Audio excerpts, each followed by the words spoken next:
స్తోత్రం. హల్లెలూయా. దేవుని పరిశుద్ధ వాక్యభాగంలో నుండి యెహోషువ గ్రంథము 6వ అధ్యాయము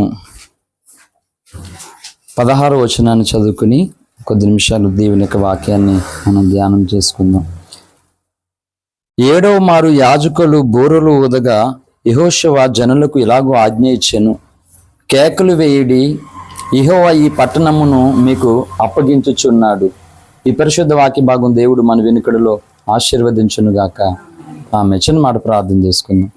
స్తోత్రం నాయన, ప్రేమ కలిగినటువంటి మా మహాపరిశుద్ధ తండ్రి, జీవాధిపతి అయిన యేసయ్య, మీ పరిశుద్ధ నామానికి స్తోత్రములు తండ్రి. ఇలాగున్న ఈ పాలకొల్లు పట్టణంలో ఇగో ప్రభా, మేమందరము కూడుకునే అవకాశాన్ని ఇచ్చినందుకు నీకు స్తోత్రాలు చెల్లిస్తున్నాం అయ్యా. 7 గంటల ఇగో సంపూర్ణ ఉపవాస అయ్యా కూడికని బట్టి నేను స్తుతిస్తూ ఉన్నాం. అదేవిధముగా ఈ దినమందు ఇగో ప్రభా స్వార్థ కొరకు ప్రత్యేకంగా ఏర్పాటు చేసుకుని ఇగో 10 సంవత్సరాలు ప్రభా క్షేమంగా దాటిపోజేసి 11వ సంవత్సరంలో ప్రవేశపెట్టినటువంటి అయ్యా ఇగో నీ దీన సేవకురాలు గ్లోరీ గారిని బట్టి నీకు వందనాలు చెల్లిస్తున్నాను.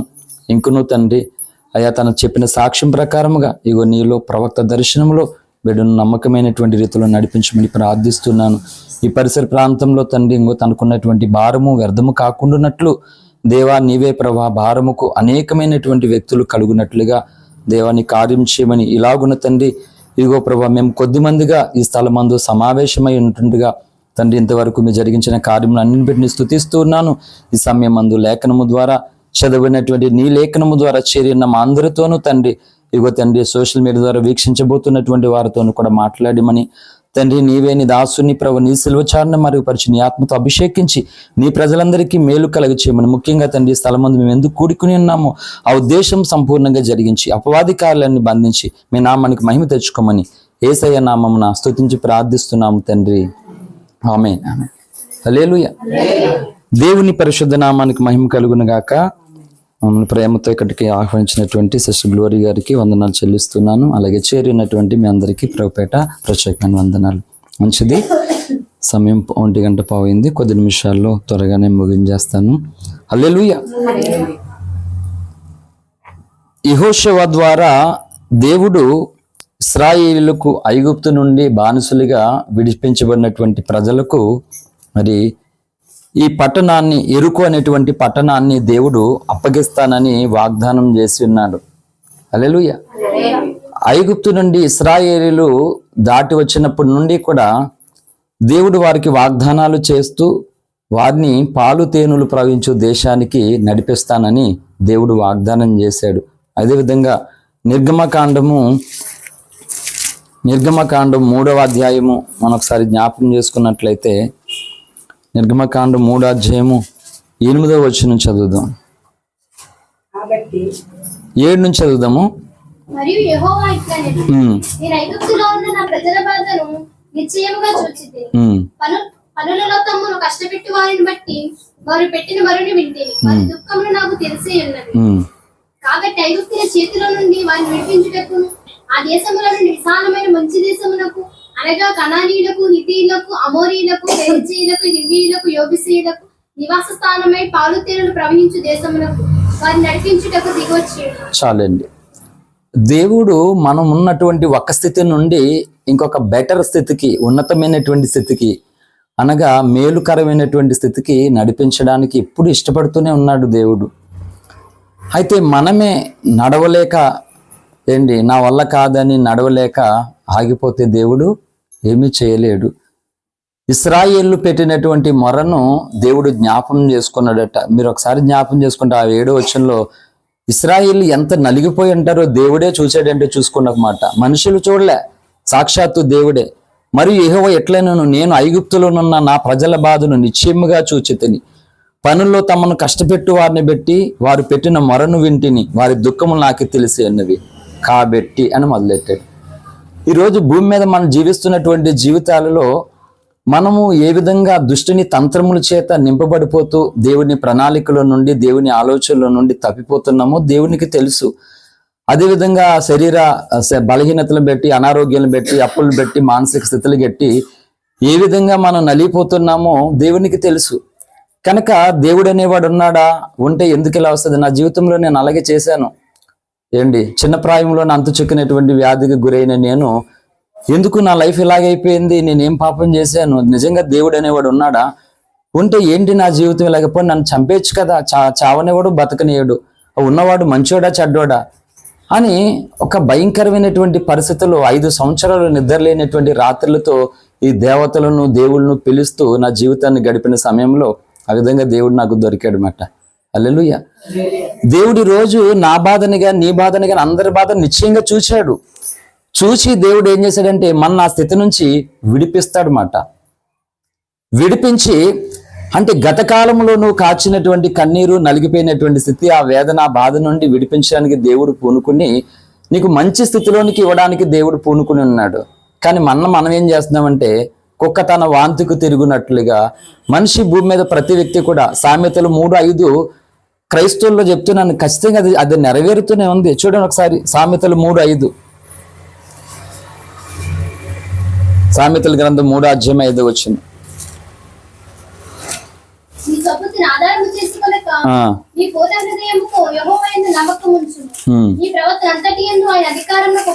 చాలండి. అంటే దేవుడే విడిపించినప్పుడు దేవుని ఆలోచన, దేవుని యొక్క ఉద్దేశము ప్రజల్లో నెరవేరడమై మళ్ళా మనుషులు ఏం చేస్తారంటే మళ్ళీ సొంత జ్ఞానము, సొంత బుద్ధిని ఆధారం చేసుకుంటూ ఉన్నారట. ఏంటి తండ్రి అయినటువంటి దేవుని ఎదుట లూసిఫర్ అనేటువంటి వ్యక్తి వ్యభిచారం చేయలేదు, దొంగతనం చేయలేదు, నరహత్య చేయలేదు. ఇది స్వబుద్ధిని ఆధారం చేసుకున్నాడు. క్రైస్తవులకి చిన్న ముక్క ఎప్పుడు అర్థమవుతుందో తెలియదు పరిస్థితి మాట.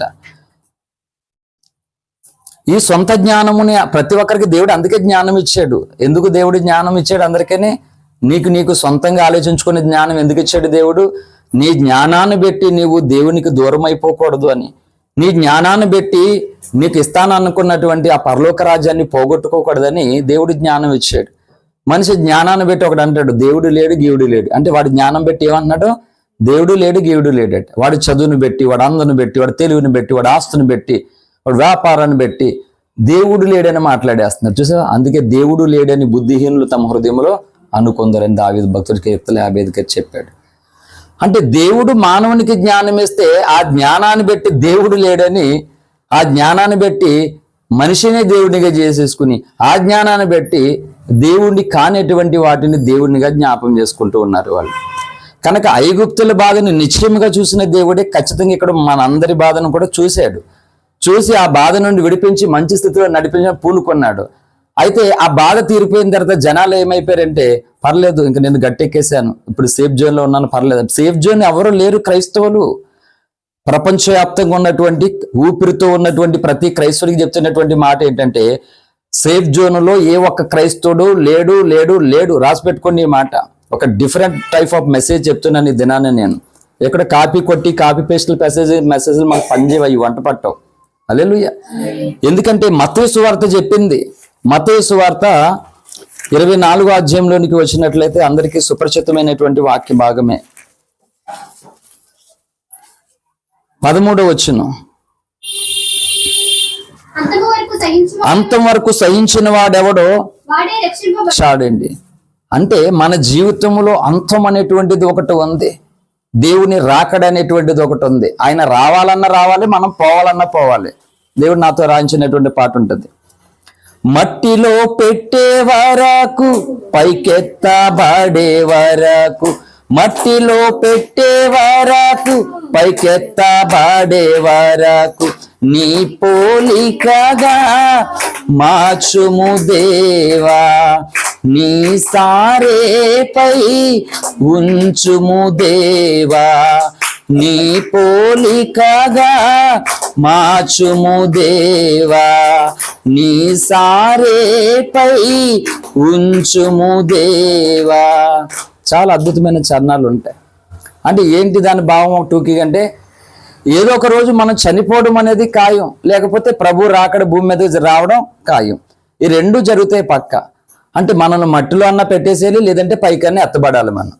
అంటే ఈ రెండు ప్రాసెస్లు జరగ మునుపు ఇంకో ఏం ప్రాసెస్ జరగాలట? దేవుని పోలిక మనకు రావాలంట. అంటే ఆ ఎలాగొస్తుంది ఆయన స్వరూపమైన పోలికను? అంటే ఎక్కువ జ్ఞానం ఉంటే, ఎక్కువ ధనం ఉంటే, ఎక్కువ బలం ఉంటే వస్తుందా? రాదు. దాన్ని పెట్టేమి రాదు. కనుక దేవుడు ఏం చెప్తున్నాడంటే అంతం వరకు సహించిన వాడు మాత్రమే రక్షింపబడతాడు. వాడు సింగరా, ఇంకోట స్పీకరా అనేది అనవసరం అన్నమాట. ఎందుకంటే మరణానికి అందరూ సమానమే, రోగానికి అందరూ సమానమే. కనుక దానికి అతీతులు ఎవరో లేరు, ఒక దేవుడు తప్ప. మరణాన్ని బంధించాడు. మరణమా నీ ముళ్ళెక్కడా, మరణమా నీ విజయం ఎక్కడ అని మరణ ముళ్ళు ఇరిచినటువంటి వాడు యేసుక్రీస్తు ప్రభు ఒక్కరు మాత్రమే. హల్లెలూయా. కాబట్టి ఈ అంతం వరకు సహించిన వారు మాత్రమే దేవుని రాజ్యానికి వారసులు అవుతారు. ప్రభువా నీ నామాన్ని మేము అవి చేయలేదు ఇవి చేయలేదని ఒక లిస్టే మత్తయి సువార్త 7వ అధ్యాయంలో పెద్ద లిస్టే చెప్పబడింది. మీరు ఎవరో నాకు తెలియదని దేవుడే చెప్పేశాడు. మరి వాళ్ళు దేవుని కొరకు ప్రయాసపడలేదా? బ్రతుకు దినాల్లో కష్టపడ్డారు వాళ్ళు. అంటే వారి జ్ఞానాన్ని అలాగే సామెతలు 3:5 అనేది సింపుల్ గానే ఉంది, కానీ ఇది మాత్రం మనిషి దగ్గరికి వచ్చేసరికి అదే జరుగుతుంది మాట. పౌలులాగా లేఖనం నెరవేరాలి అని పూనుకున్నటువంటి బోధకులు ఎవరున్నారు భూమి మీద? జనాలకు సంబంధం లేదు ఈ రోజు. ఏంటి, ఎవరి దగ్గర డబ్బు ఉంటే వాళ్ళే గొప్ప సేవకుడు, ఎవరి దగ్గర ఆస్తులు ఎక్కువ ఉంటే వాళ్ళే జ్ఞానులు. ఇదే క్యాలిక్యులేషన్ చేసుకున్నారు. కానీ లేఖనాన్ని గురించి మాట్లాడుతున్న వారు ఎవరో దాన్ని క్రైస్తవం మర్చిపోయారు మాట. ఇందాక సిస్టర్గా చెప్పినట్లుగా బాప్తిజం పొందితే చాలా అనుకున్నారు. నిజమే, బాప్తిజమ జలాల యొద్దకు రావడానికి మనోనేత్రాలు వెలిగించబడకపోతే బాప్తిజం నాకు కావాలని రాలేరు ఎవరను. అలాగా బాప్తిజం దగ్గరికి వచ్చినటువంటి తర్వాత ఇంతమంది బోధకులు ఉన్నారు, ఇన్ని చర్చెస్ ఉన్నాయి, ఇన్ని డినామినేషన్లు ఉన్నాయి. కాబట్టి ఇందులో ఏది నాకు కావాలి, ఏది నాకు క్షేమము, ఏది దేవుడు కోరుకున్నది అనేటువంటి ఆశ లేకపోతే అప్పుడు మళ్ళా మనోనేత్రాలు వెలిగించకపోతే సత్యము దొరకదు. 119:18 వచ్చిన దావీదే ప్రార్థన చేశాడు, నీ ధర్మశాస్త్రం మందు ఆశ్చర్యమైన సంగతులు చూసినట్లు నా కన్నులు తెరవమని. ఇప్పుడు ఏమీ లేదు, సింపుల్ గా బైబిల్ కాలేజ్ ఉన్నారు, ఒప్పుకున్న వాళ్ళు బైబిల్ కాలేజ్కి వెళ్తూనే వస్తున్నారు. అలాగే బెంగళూరు నుంచి ఒక బైబిల్ కాలేజీ ప్రొఫెసర్ మాట, వాళ్ళని టీచర్స్ ని ఆయన తయారు చేస్తాడు. ఆ టీచర్స్ క్లాస్ చెప్తారు. ఈ టీచర్స్ కి హెడ్ వచ్చాడు యానం ప్రాంతానికి ఒక రోజు 2017లో వస్తే, ఎక్కడికి వెళ్ళినా మమ్మల్ని ఎవరొకరు ఏడిపిస్తూనే ఉంటారు. బైబిల్ డిగ్రీ లేదు, థియాలజీ లేదు, అది లేకపోతే ఎలాగా, ఇది లేకపోతే ఎలాగా, మీరు సేవ ఎలా చేస్తారు, అలాగని రకరకాలు చేస్తున్నారు. ఒకరు అన్నారు, ఇక్కడ పక్కన క్లాస్ చెప్తున్నారు, మనం కంటిన్యూ వెళ్ళక్కర్లేదు, డబ్బులు కట్టేస్తే కొన్ని క్లాసెస్కి అటెండ్ అయితే సర్టిఫికెట్ ఇస్తారంటే రేపు పొద్దున దేనికన్నా ఉపయోగపడుతుంది కదా, అందరూ తిడుతున్నారు కదా అని అంటే అటు ఇటు ఆలోచించి ఇష్టం లేకుండానే వెళ్ళాను. మొత్తానికి వెళ్తే ఒక క్లాస్ చెప్తున్నాడు ఆయన. ఎలాంటి క్లాస్ చెప్తున్నాడండి, ఈ సమయం అంతా చెప్పి నేను టైం వేస్ట్ చేసుకుంటుంది. కానీ అంటే వాళ్ళు ఇంకా ఎల్కేజీలో, అదిగే మొదటి మూల పాఠాలు ఇంకా రాలేదట. దేవోక్తులలో ఒకడు మళ్ళా మీకు మొదటి మూల పాఠాలు తెలియచేయాలన్నాడు పౌలు భక్తుడు. మొదటి సంగతులే తెలుసుకోలేదు. వీళ్ళు బైబిల్ కాలేజీ పండితులు అయిపోయారు, వాళ్ళ దగ్గర ట్రైనింగ్ అనే టీచర్స్ ఉన్నారు, వాళ్ళు సంఘాల మీద వదిలేస్తున్నారు. సంఘాలు నాశనం అవ్వకపోతే ఏమవుతాయండి? శశి గారు చెప్పినట్లుగా నేను కూడా ఇలా రక్షణ పొంది దేవుడి ప్రజలు ఎక్కడున్నారో ఎత్తుక్కుంటాం కదా, వాళ్ళ ఇంట్లోకి మనం వెళ్ళడానికి ఇష్టపడతాం. అలా వెళ్తున్నప్పుడు ఆ పాస్టర్ గారు మంచోడు కాదు, ఆయన కూర్చుని వాకింగ్ చెప్తాడని మా పాస్టర్ గారినే మాట్లాడుతున్నారు. నేను అప్పుడే కొత్తగా రక్షింపబడి భయంకరమైన సమస్య చేత దేవుని ప్రేమ పొంది సంఘంలో అడుగుపెట్టి దేవుని ప్రజలు ఉన్నారు, వాళ్ళ దగ్గరికి వెళ్తే మనకు కొన్ని మాటలు నేర్పిస్తారు, నేర్చుకుందాం అని ఇంటికి వెళ్తే వాళ్ళు ఏం మాటలు, వాళ్ళు మంచోళ్ళు కదా, ఆ సంఘం కరెక్ట్ కాదు, మా సంఘమే కరెక్ట్, ఇది నేను మాట్లాడి రకరకాల మాట్లాడుతుంటే నిజంగా నాకు అనిపించింది, ఎక్కడి నుంచి వచ్చాను అక్కడికి వెళ్ళిపోవడం మంచిది, ఎందుకు వచ్చింది ఈ గొడవ, మనకి ఇంత చచ్చి బతుకుతున్నాం, ఏదో దేవుడు అనుకుంటే ఏదో వెళ్ళాం, మళ్ళీ ఇక్కడ ఇంకొకటి ఉన్నాయా. ఉఫిరి గారి సింహనాదం అనేటువంటి గ్రంథం నేను చదవకపోతే నిజం చెప్తున్నాను, దుర్బోధుల్లో నేను ఎప్పుడో కొట్టుకుని పోదునమాట. నిజంగా సింహనాదం చదివాను కాబట్టి నేను సింహానాన్ని చెప్పుకున్నాను అందరి దగ్గర. నిజంగా నేను చిన్నోడ్నే, బలహీనోడ్నే, ఎప్పుడు వామిటింగ్స్ అయిపోతే తెలియదు నాకు. సింహానికి సింహానికి జ్వరం రాదండి, వస్తుంది, దానికి కూడా మనకు తెలియదు జ్వరం వచ్చినట్లు. అలాగే ఈ సింహానికి కూడా జ్వరం వస్తుంది, నొప్పి వస్తుంది, అన్నీ వస్తాయి. ఏదో రోజు ఏసై పిలిస్తే సింహం కూడా వెళ్ళిపోవలసిందే, దాంట్లో తేడా ఉంది. అలాగని సింహం ఏమీ వెళ్ళిపోదు, ఏసై వచ్చే వరకు సింహం ఎక్కడే ఉంటుంది. ఎందుకంటే ఏటాడవలసిన పని చాలా ఉంది, అందుకే కదా దేవుడు విమోచించుకున్నాడు. సింహనాదం అనేటువంటి పుస్తకంలో నీవు ఎలాంటి దానిలో ఉన్నావు, ఎలాంటి దానిలో నువ్వు ఉండాలి అనేది క్లియర్గా ఉన్నది. ఇప్పుడు ఏం చెప్తున్నారు కొత్తగా అంటే బైబిల్ తప్ప, వీళ్ళు గట్టి ఏం వేసుకున్నారు బోధకులు, బైబిల్ తప్ప వేరే గ్రంథం చదవద్దు. మరి బస్సు పేరు చదవద్దు నువ్వు, బైబిల్ తప్ప. ఎక్కడికి వెళ్తుంది బస్సు ఏంటి, ఆ బస్సు ఎక్కడికి వెళ్తుంది? ఈ తిక్క తెలివితేటలు మాట ఇవన్నీ. అంటే ఈ ట్రైన్ ఆఫ్ అనేటువంటి మైండ్ సెట్ అంతా ఇలాగ ఉంది, మోకాళ్ళ ట్రైన్ ఆఫ్ లేదు. ఇప్పుడు ట్రైనింగ్ అవి తప్పలేదు, నేను దాన్ని ఏమి ఇబ్బంది పెట్టను, అబ్జెక్షన్ నుంచి ఐ హ్యావ్ నో అబ్జెక్షన్. అయితే ఒక మాట, మోకాళ్ళు వేసి దేవాన్ని పలానా కాలేజీకి వెళ్తున్నాను, బైబిల్ కాలేజ్కి, ఈ డాక్టరేను నాకు మేలేనా, ఇది లేఖనానుసారమేనా అని అడగచ్చు కదా. వీళ్ళు అడగట్లే. ట్రైనింగ్ అవ్వండి కాదంటలేదు, అందులో కూడా ఎన్నో విలువైనటువంటి ఈ శాస్త్రాల కోసం చెప్తారు. అక్కడ బొత్తుగా తీసిపాడేయట్లేదు నేను, వాళ్ళందరూ వేస్ట్ అని చెప్పను నేను. వాళ్ళ నుండి కూడా నేర్చుకోవాల్సిన సంగతులు ఎన్నో ఉన్నాయి. కానీ నేను ఏం చెప్తున్నానంటే, బైబిల్ కాలేజీ నుండి నేర్చుకునే ఏ సంగతి కూడా నరకం నుండి ఏమి తప్పించదు మనల్ని. అర్థమవుతుందా? అవి డాక్టరీన్ కోసం, సిద్ధాంతం కోసం అంతే తప్ప. కానీ బైబిల్ కాలేజీకి వెళ్తే ఖచ్చితంగా నరకం తప్పించేసుకుంటాం అనేది ఏమి ఉండదు అక్కడ. కాబట్టి లేఖనాలు ఏం చెప్తున్నాయంటే, ఖచ్చితంగా మానవాళి అందరూ కూడా నరకము తప్పించుకోవడానికి ఏం చేయాలో తెలుసుకోవాలి ఖచ్చితంగా. దానికి బైబిల్ ట్రైనింగ్కి వెళ్ళక్కర్లే. అలాగే రక్షింపబడినటువంటి ప్రతి క్రైస్తవుడు కూడా ఈ 66 గ్రంథాలు దేవుడు పెట్టి, ఇంతమంది ప్రవక్తలను దేవుడు పెట్టి వాళ్ళను చెరసాల పాలు చేపించాడు. హతసాక్షులు అవ్వడానికి దేవుడు అవకాశం ఇచ్చాడు. ఎందుకు ఇట్లా చేశాడు? వాళ్ళు రక్తం చిందించి ప్రాణం పెట్టి శ్రమపడి కుటుంబాలను విడిచిపెట్టి ఒంటరి జీవితాలను బట్టి వాళ్ళు సపోర్ట్ చేయకపోయిన ఆస్తుల్ని కుటుంబాలను అందరినీ వదిలేసుకుని వారు దేవుని స్వార్థలో పలుకుతే, వీళ్ళ త్యాగాలు ఏం చేస్తున్నారు ఈరోజు క్రైస్తవులు? చెప్తున్నాను, వాళ్ళ కష్టాన్ని వాళ్ళ శ్రమను దుర్నిగబోలు చేస్తున్నారు. మొన్న చెన్నై వెళ్ళాము, అక్కడ తోమగారు, సెంట్ మౌంటైన్ తోమగారు సమాధి దగ్గరికి వెళ్ళాం. అక్కడ ఏం చేస్తారు? భయంకరమైన విగ్రహారాధన చేస్తున్నారు. అక్కడికి వెళ్ళిన తర్వాత హృదయంలో చాలా వేదన, బాధ. ఏంటి, తోమ అనేటువంటి ప్రభు యొక్క శిష్యుడు ఈ ప్రాంతానికి వచ్చాడు, ఆయన చనిపోయాడు, భయంకరమైన విగ్రహారాధన చేస్తున్నారు అక్కడ. నిజంగా తోమగారు బతుకుంటే ఎలా ఉంటుంది పరిస్థితి? కానీ బతుకున్నటువంటి వ్యక్తులు మాట్లాడితే వింటారా వాళ్ళు? చచ్చినోడేమో మాట్లాడు, బతుకున్నవాడేమో మోగోడు. ఇది పరిస్థితి. మరణాత త్వరగా రావయ్య. ఎందుకు త్వరగా వచ్చేది? ఇది పరిస్థితి.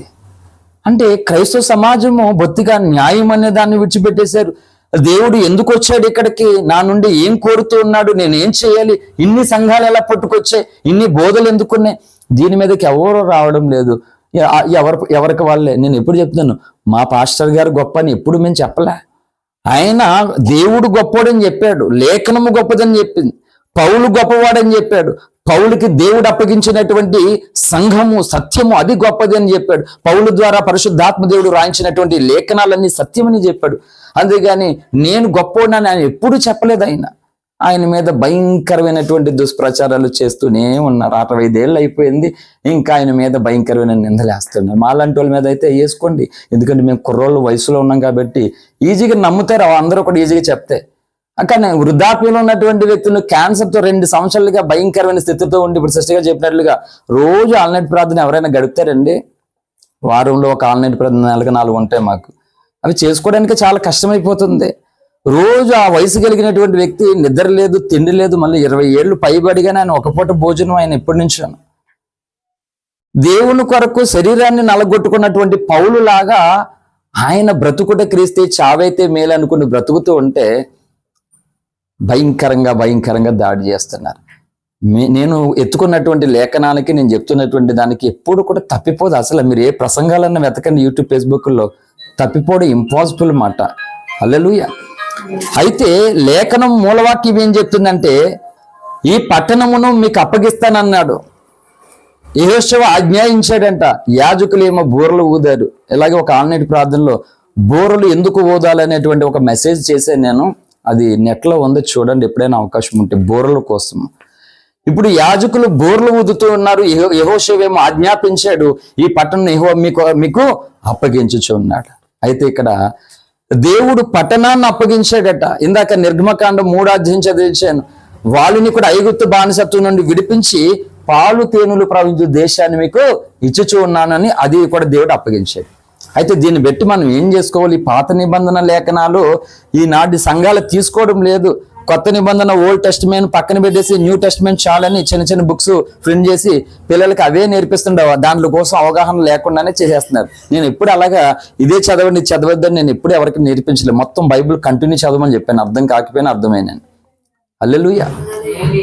సో ఈ రోజు దేవుడు మనకి ఏం అప్పగిస్తున్నాడు చెప్పండి? వాళ్ళకి ఆయా స్థలాలను బట్టి, ఆయా ప్రాంతాలను బట్టి, ఆయా పరిస్థితులను బట్టి కొన్ని పట్టణాలు, ప్రాంతాలను దేవుడు అప్పగించాడు. మరి ఈనాటి క్రైస్తవులైనటువంటి మనకు దేవుడు ఏం అప్పగించాలనుకుంటున్నాడు అంటే, ఒక మాట, అబ్రాహాముకు అడుగుపెట్టు స్థలమంతా కూడా ఏమన్నాడు? ఆయనకి ఇచ్చేస్తానన్నాడు దేవుడు. అయితే ఈ లోకం అంతా దేవుడు మనకు అప్పగిస్తాడంట. ఇప్పుడు దేవుడిది అయినప్పుడు మంద కదా అని చెప్పండి, దేవుడిది అయినప్పుడు మందా కదా? మందే. కానీ ఇది దేవుడిది కాదు, ఇది అది ప్రాబ్లం ఇక్కడ. లూకా సువార్తలోనికి వచ్చినట్లయితే లూకా సువార్త 4వ అధ్యాయము 4వ అధ్యాయం 5వ వచనం చదువుదాం త్వరగా. అప్పుడు అపవాది ఆయనను తీసుకుని పోయి భూలోక రాజ్యములన్నిటినీ ఒక నిమిషంలో ఆయనకు చూపించి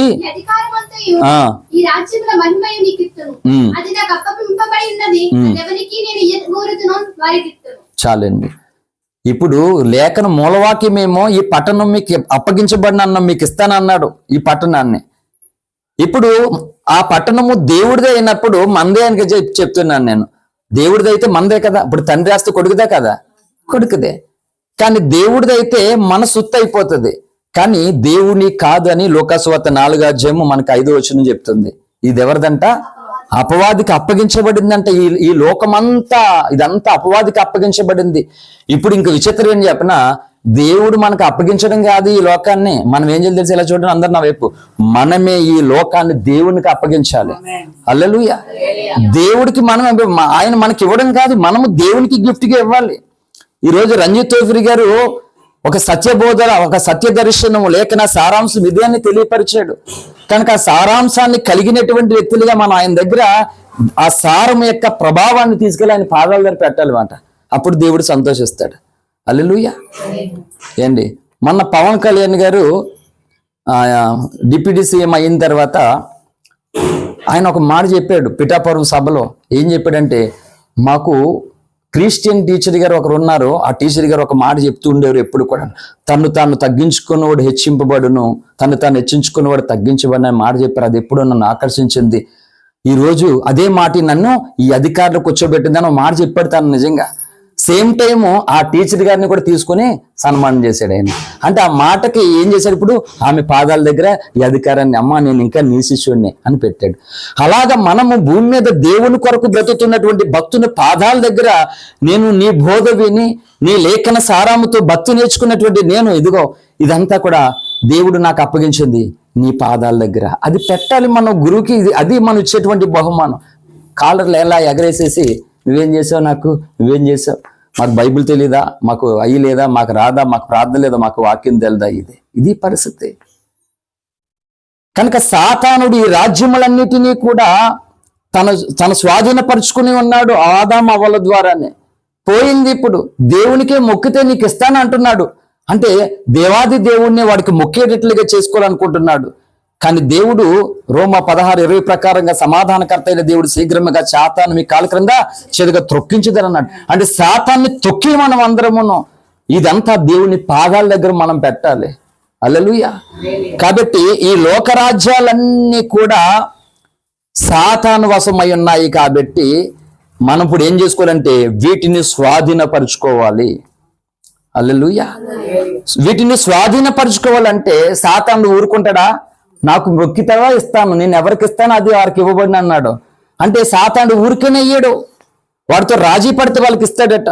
విలియం కేరీ గారి దగ్గరికి మార్టిన్ లూథర్ దగ్గరికి సాతాను వెళ్ళాడు. ఏంటి Martin Luther, how are you, ఎలా ఉన్నా అన్నాడు. ఎందుకు హూ ఆర్ యు, నువ్వెవరు అని చెప్పేసి అన్నాడు ఆయన.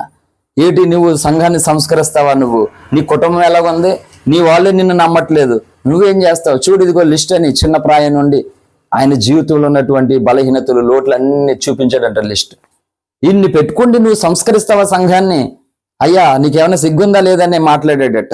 అవన్నీ యేసుక్రీస్తు నామములో కొట్టివేయబడిన పోస్ అయితాను అన్నాడట. ఆయన్ని కూడా అన్నాడు, నువ్వు నా మాటకు లోబడితే మొత్తం ఇదంతా నీ మాటే నీకు లోబడుతుంది. దైవజన్ రంజిత్ తోఫిరి గారిని కూడా అలాగే సాతాను మాట్లాడాడు.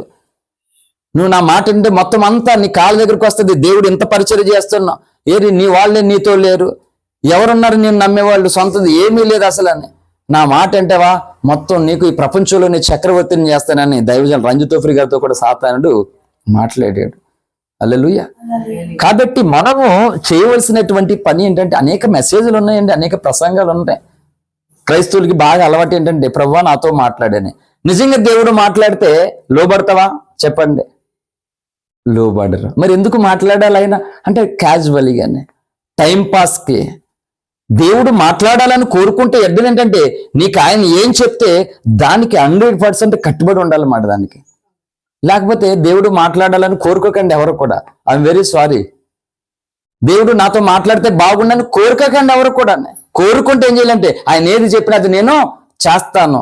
భార్యకి భర్త, భర్తకి భార్య, పిల్లలకి తల్లిదండ్రుల పిల్లలకి ఎవరు అడ్డొచ్చినా సరే దేవుడు చెప్పింది చేస్తానని కమిట్మెంట్ ఉండాలి. లేకపోతే ఎందుకండి ఆయన టైం వేస్ట్ చేయని కదా. దేవుడు మన కన్నీళ్లు చూస్తున్నాడు, మన బాధ చూస్తున్నాడు, మాట్లాడడానికి ఇష్టపడుతున్నాడు. ఆయన మాట్లాడిన తర్వాత కూడా మనం లోబడకపోతే ఇంకెందుకు, అవసరం లేదు కదా. కాబట్టి మూలవాక్యం ప్రకారంగా ఈ యెరికో పట్టణాన్ని అప్పగిస్తానన్నాడు. ఐగుప్తు దేశంలో ఉన్నటువంటి ఇశ్రాయేల్ సమాజాన్ని దేవుడు విడిపించి పాలు తేనె ప్రవహించే దేశాన్ని ఇస్తానన్నాడు. అక్కడంట 7 జాతుల ప్రజలు ఉన్నారు. ఈ గిర్గాషీలు, అమోరీలు, హిత్తీలు, యెబూసీలు, వీళ్ళందరూ, హివ్వీలు, వీళ్ళందరూ ఉన్నారు. చూడండి, అదే గ్రంథం మనకు కనబడుతుంది. యెహోషువ గ్రంథము, ద్వితీయోపదేశ కాండము 7వ అధ్యాయం 1వ వచనం చదవండి. త్వరగా ముగించేస్తాను. నీ స్వాధీనపరచుకొనబోవు దేశములోనికి నీ దేవుడని యెహోవా నిన్ను చేర్చి బహుజనములను అనగా సంఖ్యకును బలముకును నిన్ను మించిన హిత్తీయులు, గిర్గాషీలు, అమోరీయులు, కనానీయులు, పెరిజ్జీయులు, హివ్వీయులను, యెబూసీయులను 7 జనములను నీ ఎదుట నుండి వెళ్ళగొట్టిన తరువాత నీ దేవుడని యెహోవా వారిని నీకు అప్పగించినప్పుడు నీవు వారిని హతము చేయవలెను, వారిని నిర్మూలన చేయవలెను. వారితో నిబంధన చేసుకోకూడదు, వారిని కనికరింపకూడదు, నీవు వారితో వియ్యమందకూడదు. చాలండి. అక్కడ 7 జాతులు కనబడుతున్నాయి మనకి. వీరిని కనికరించకూడదట, వారిని బొత్తుగా నిర్మూలన చేయమని చెప్పాడు దేవుడు. వీళ్ళు ఎక్కడున్నారంటే పాలు తేనెలు ప్రవహించే దేశంలో ఉన్నారట. వాళ్ళని అతమారిస్తే గాని వీళ్ళు స్వాధీనపరచుకోవడానికి అవ్వదు. అలాగే మనం పరలోక రాజ్యానికి వెళ్ళాలంటే సాతాను వశమైనటువంటి ఈ రాజ్యమును దేవుని రాజ్యముగా మనం మార్చాలంటే సాతానుతో మనం ఏం చేయాలి? ఇప్పుడు ఫైట్ చేయాలన్నమాట. ఫైట్స్ అయ్యి సాతానుతో చేయడం సాధ్యమేనా? క్రైస్తవులకి సాతానుతో ఫైట్ చేయరు. ఎవరితో చేస్తారు? సాతానికి కొరకరానుకోయిగా ఉన్నటువంటి భక్తులమే ఫైట్ చేస్తారు వీళ్ళు. అవునా కదా? చూడండి, 1 పేతురు పత్రిక 5వ అధ్యాయము 8వ వచనం. 1 పేతురు 5:8. త్వరగా నిబ్బరమైన బుద్ధి గలవారై మెలకువగా ఉండండి. మీ విరోధైన అపవాది గర్జించు సింహము వలె ఎవరిని మృంగుదునని వెతుకుచు తిరుగుచున్నాడు. చాలండి.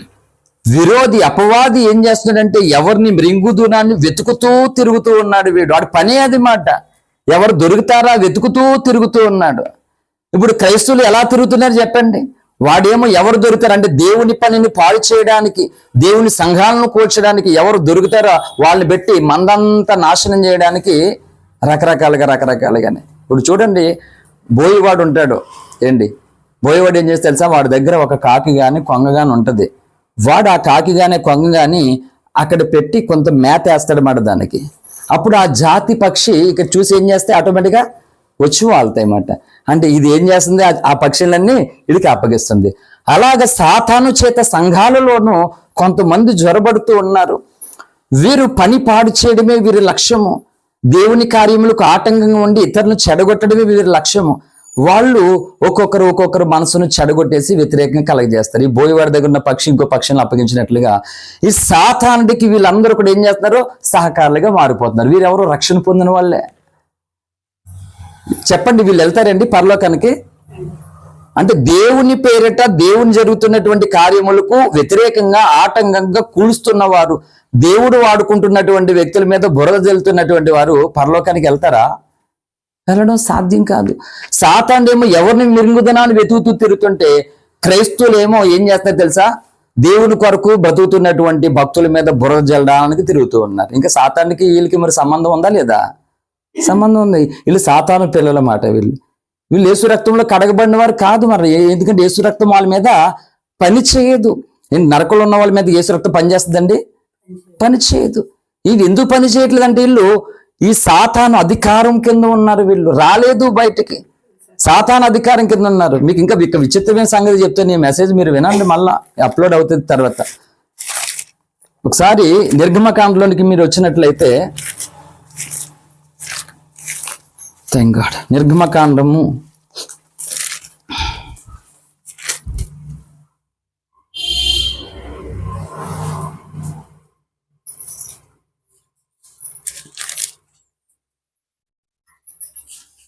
స్తోత్రం.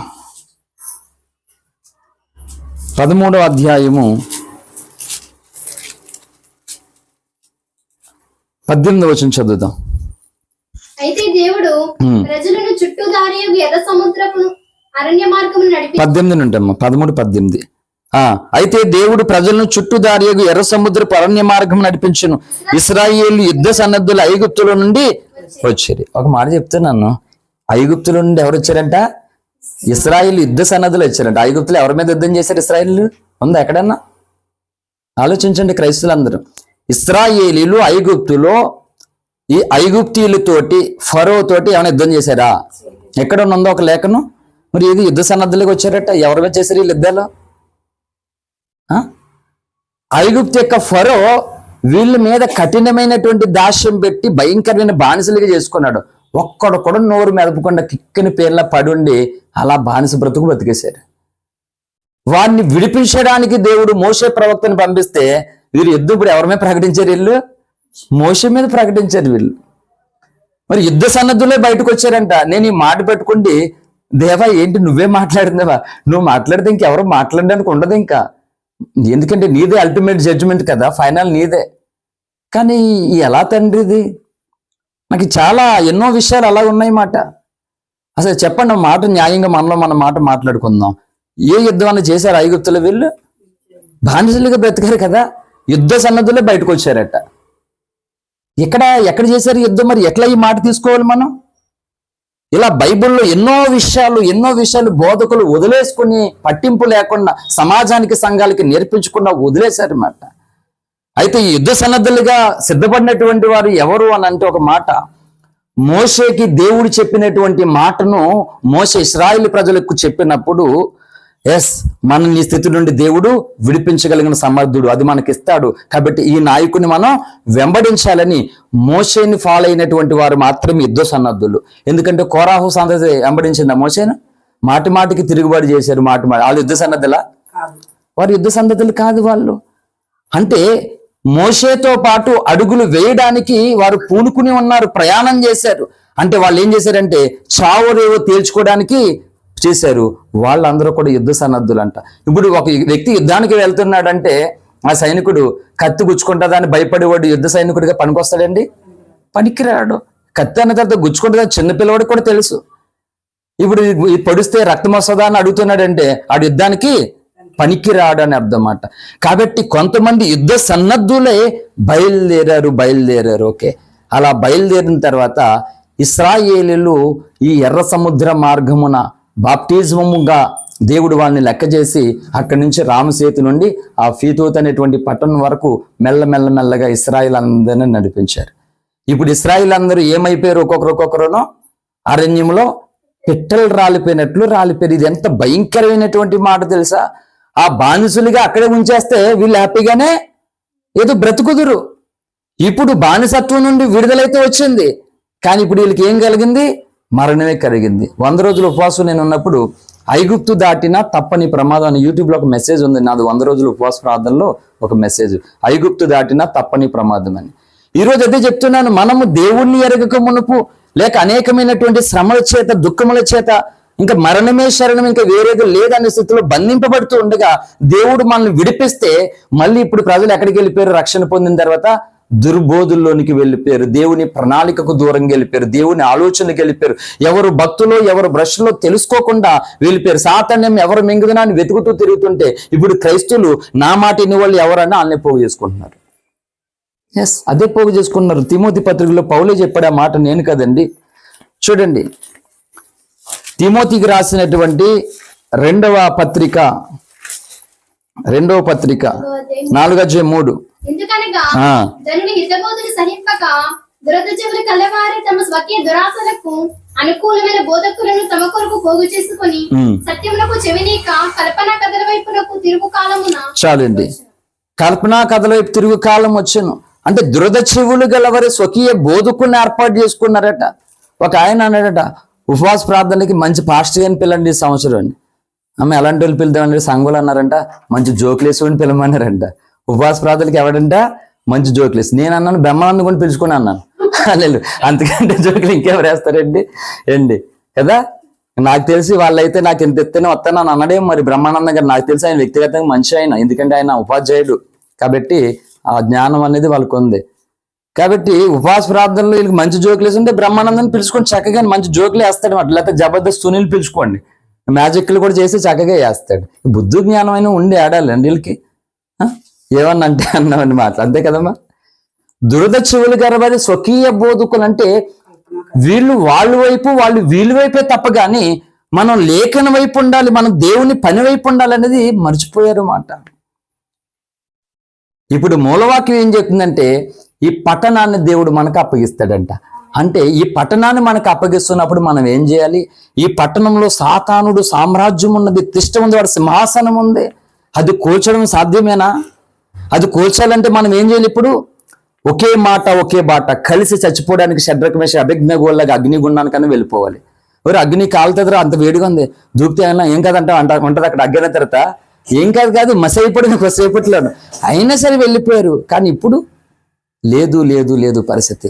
అంటే ప్రతివారు ఏంటంటే తమ మాట విను వారిని పోగు చేసుకుంటున్నారు. మంచోడా చెడ్డోడా ఏమున్నది అనవసరం మాట.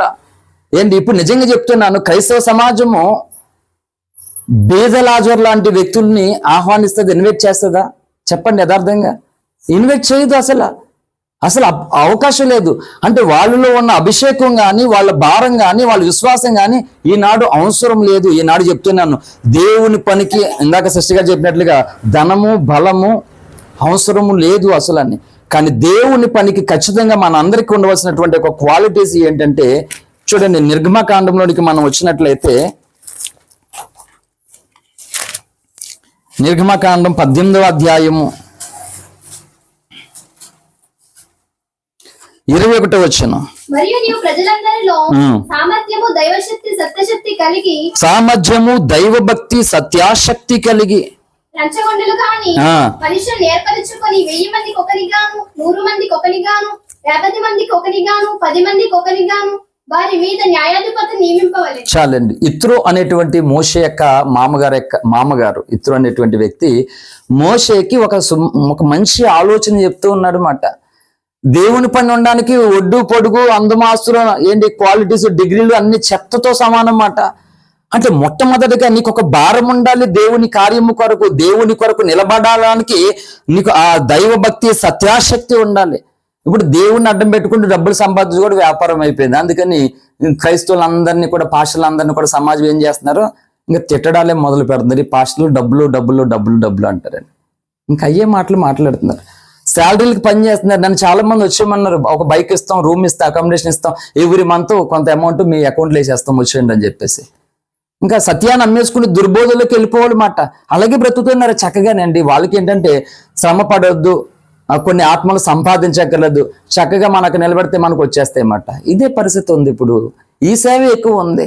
శాలరీకి పనిచేస్తున్న బోధకులు మంది ఉన్నారు. మా ఫ్రెండ్స్ కూడా అడుగుతున్నారు, మాట్లాడితే ఎంత వస్తుంది నెలకి, శాలరీ ఎంత వస్తుంది అని అడుగుతున్నారు. బాబు ఇది ప్రొఫెషనల్ కాదు శాలరీ రావడానికి, మొత్తం అంతా కలిపి మనకు ఒకేసారి వస్తుంది అమౌంట్, మీరు కూడా నాతో వస్తే మొత్తం ఆ ఫండ్ మొత్తం అందరూ కూడా సేవ్ చేసుకోవచ్చు అని చెప్పాను మాట. నేను శాలరీలకు పని చేస్తున్నారు. హైదరాబాద్లో ఒక చర్చి మేము వెళ్ళేవాళ్ళం దగ్గరలోను.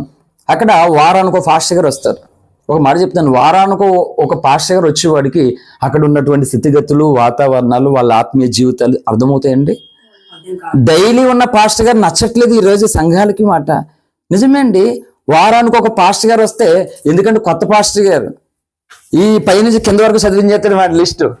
ఇంకా అంతే, వీళ్ళకి ఓం నమః శివాయ ఆమేన్ అయిపోయింది ప్రార్థన, అంతే. ఇది పరిస్థితి. ఏమి లేదు అక్కడ. ఇదే కోరుకుంటున్నారు జనులు. అంతేగాని దేవుని ప్రజలమైనటువంటి మనం ఎలాంటిది కోరుకోవాలని లేఖనాలు చెప్తున్నాయంటే, అదే తిమోతికి రాసినటువంటి పత్రిక, మనం ఇందాక చదివినటువంటి పత్రిక 3:16 2 తిమోతి 3:16 దైవజనుడు సన్నద్ధుడై ప్రతి సత్కార్యమునకు పూర్ణముగా సిద్ధపడి ఉండినట్లు దైవావేశము వలన కలిగిన ప్రతి లేఖనము ఉపదేశించుటకును, ఖండించుటకును, తప్పు దిద్దుటకును, నీతి యందు శిక్ష చేయుటకును ప్రయోజనకరమై ఉంది. ఇన్ని ఉండాలంట ఒక విశ్వాసికి, యేసుక్రీస్తు నమ్మినటువంటి ఒక వ్యక్తికి ఇన్ని ఉండాలి మాట. ఏం చేయబడాలి ఆ వ్యక్తి అంటే, లేఖనము ద్వారా ఉపదేశం పొందాలి, లేఖనం ద్వారా ఖండించబడాలి, లేఖనం ద్వారా తప్పుదిద్దబడాలి, నీతి యందు శిక్ష చేయబడాలి. ఇంకా ఒక మాట చెప్పాలంటే, ఈనాటి క్రైస్తవుని యథార్థంగా చెప్తున్నాను, 100 మంది చర్చికి వెళ్ళే వాళ్ళు 10 మంది అయినా వాక్యం కొరకు ఆశపడుతున్నారా అనేది ఒక ప్రశ్న యథార్థంగానే.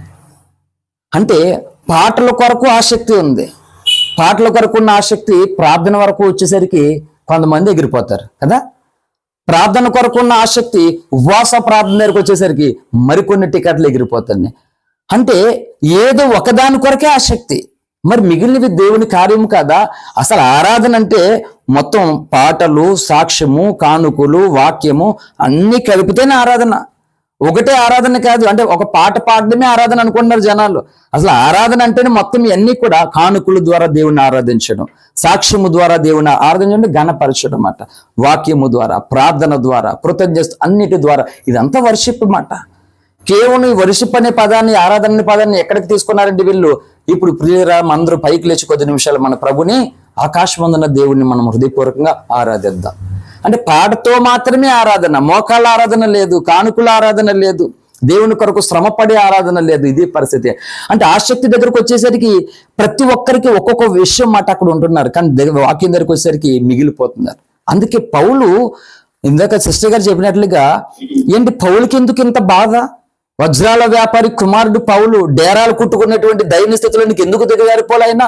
తాల్సువాడు, రోమ్ అధికారము కలిగినటువంటి వాడు, అతడికి ఏది కొదువు లేదు. అటువంటి వీరుడు సూర్యుడు పౌలు సౌలుగా ఉన్నప్పుడు.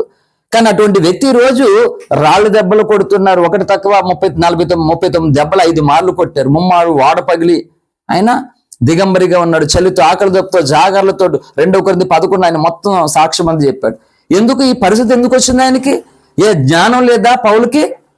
లేదా క్రీస్తు నిమిత్తం వాళ్ళ జ్ఞానాన్ని కూడా వాళ్ళు వదులుకోవడానికి ఇష్టపడ్డారు. నరకాన్ని కూడా వెళ్ళిపోతాను అన్నాడు క్రీస్తు నిమిత్తం. నేను భ్రష్టుని అయిపోతాను కావాలని అన్నాడు.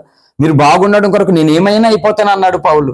కానీ అలాంటి పౌలుని పెట్టుకోండి రకరకాలుగా జనాలు మాట్లాడారు. అంటే ఈనాడు క్రైస్తవ సమాజానికి దేవుని లేఖనానుసారంగా సత్యములోనికి, దర్శనం నెరవేర్పులోనికి నడిపించేటువంటి వారు మనకి అవసరం లేదు. మన మాట వినే వాళ్ళు ఎవరున్నారో, మనకు లోబడే వాళ్ళు ఎవరో, ఇదే మాట. అందుకనే ఇది సాతాను సామ్రాజ్యము క్రైస్తవులు పొందుకోలేకపోవడానికి కారణం ఇది. This is the one of the reason. Hallelujah. సాధ్యము కాదది. అందుకే భారతదేశాన్ని ఇప్పుడు మతోన్మాదుల ప్రభుత్వం నుండి విడిపించడం కొరకు ఎంతో మంది విద్యావేత్తలు రకరకాల ప్రయత్నాలు చేశారు. కానీ వాళ్ళ దగ్గర ధనము లేదు, ఆలోచన అయితే ఉంది, జ్ఞానం ఉంది. మరి ఎలక్షన్ పార్టీలు అంటే చెప్పండి ఒక మాట, ఖచ్చితంగా ఏముండాలి? మనీ ఉండాలి ఖచ్చితంగా. అక్కడ మనీ లేకపోతే పని అవ్వదు అక్కడ. కాబట్టి జయప్రకాష్ నారాయణ లాంటిటువంటి వ్యక్తి కూడా కలెక్టర్, మంచి విద్యావేత్త మాట. అసలు చదువుకున్నవాడు పరిపాలన చేస్తేనే ప్రజలకు ఏమి ఇవ్వాలో తెలుస్తుంది. చదువుకోలేని దద్దమ్మలు నా సింహాసనం ఎక్కితే, సారీ అలాగ అన్నానని మిగిలిన వాడు బాధపడొద్దు. ఎందుకంటే 140 కోట్ల మంది భవిష్యత్తు చదువుకున్నవాడి చేతిలో ఉంటుంది. చదువులు తెలియనటువంటి వాడికి ఆన్ ఎడ్యుకేషన్కి మంత్రిగా చేస్తాడు. వాడికి ఏం తెలుస్తుంది? పిల్లలకి ఏవి ప్రొవైడ్ చేయాలో తెలియదు. మతోన్మాదులు పరిపాలన చేస్తున్నారు ఇప్పుడు. ఎందుకు ఇది? అంటే దేశంలో మిగిలినటువంటి పార్టీలు కలిపి ఏకత్వంలోనికి, ఏకభావజాలోనికి రాలేనంత కాలము మతోన్మాదాలు ఉన్నదేమో కొంత, మన మిగిలిన వాళ్ళు ఏమో 90% అయితే వాళ్ళు ఉన్నదే 10%. ఈ 10% మంది 90% మందిని పరిపాలిస్తున్నారంటే, అంటే 90% మంది ఇంకా ఏమనుకోవాలి చెప్పండి వాళ్ళని? ఇది పరిస్థితి. ఏదో పిల్లి దెబ్బలాడుకుండి కోతి ఎత్తుకెళ్ళిపోయిందంటే రొట్టు, దానికి దక్కలేదు, దీనికి దక్కలేదు, కోతి ఎత్తుకెళ్ళి. ఈరోజు సాతాను అలాగే ఉన్నాడు, నీ పక్కనే నా పక్కనే ఎత్తుకెళ్ళిపోవడానికి. నీ మాటే శాసనం, నీ మాటే నగ్గరని దేవుని పనిని కూల్చుకోవడం జరుగుతుంది. లేదు. అందుకే పౌలు ఏమన్నాడంటే, రోమ పత్రిక చదవండి, ముగింపులో ఉన్నాం మనం. రోమిలికి రాసినటువంటి పత్రిక, స్తోత్రం, 10వ అధ్యాయము 2వ వచనం. వారు దేవుని యందు ఆసక్తి గలవారని వారిని గూర్చి సాక్ష్యం ఇచ్చుచున్నారు. అయినను వారి ఆసక్తి జ్ఞానానుసారమైనది కాదు. చాలండి. వారు దేవుని యందు ఆసక్తి గలవారని వారిని గూర్చి సాక్ష్యం ఇచ్చుచున్నాను. కొంతమంది వర్గమును గూర్చి పౌలు సాక్ష్యం ఇచ్చుచున్నాడంట, దేవుని యందు వరకున్న ఆసక్తి. అయితే ఆ ఆసక్తి ఏం కాదంట? జ్ఞానానుసారమైనది కాదంట. అందుకే మోషే మామగారిది లేఖనం చదివించాను. సత్యాశక్తి, దైవభక్తి, సత్యాశక్తి లంచగొండము కానిటువంటి స్థితిలోనికి ఏండి. కోనసీమ ప్రాంతంలో ఒక రోజు నాకు 5 నిమిషాలు ప్రార్థన ఇచ్చారు. నాకు 5 నిమిషాల ప్రార్థన, దాదాపు కోనసీమ ప్రాంతంలో నాకు దాదాపు 15 మీటింగ్స్ దేవుడు ఏర్పాటు చేశారు. 5 నిమిషాల ప్రేయర్. అంటే అంతవరకు ఏంటంటే వీడిని కదిపితే మళ్ళీ వీళ్ళు ఇదైపోతారు, వీళ్ళు జాగ్రత్తగా ఉంచాలని అతి తెలివిగా ప్రయోగాలు చేసి నన్ను టీలు అందించడానికి గ్లాస్ అని చేస్తాను, అన్ని పనులు చేస్తాను. నాకేం నామేష్ ఏమి కాదు అది. సేవకులకు పరిచయం చేయడం నాకు ఇష్టం, అది చేసాను. అలాగా చేస్తే ఒకరోజు కనీసం అలా కాదు, తన సేవకుడు తన కోసం మీకు తెలీదు కనీసం ఒక ప్రేరేని ఇవ్వండి తనకి అని చెప్తే బలవంతంగా ఇష్టం లేకుండా ఇచ్చారు ప్రేయర్. 5 నిమిషాలు ప్రేయర్ చేయమన్నారు, చేశాను. ఆ 5 నిమిషాల ప్రేయర్కి నాకు దాదాపు 15 పైన మీటింగ్స్ దేవుడు ఏర్పాటు చేసి, బాబు ఎవరు నువ్వు ఏంటి అని మాట్లాడారు. అయితే అలా ఒక చోట ఒక ఆసక్తి కలిగినటువంటి సేవకుడు ఉన్నాడు. ఆయన పిలుచుకుంటున్నారు. పాపం ఆయనకి అన్నగారి ఇంట్లో ఉంటున్నాడు, ఆయన సొంత ఇల్లు లేదు.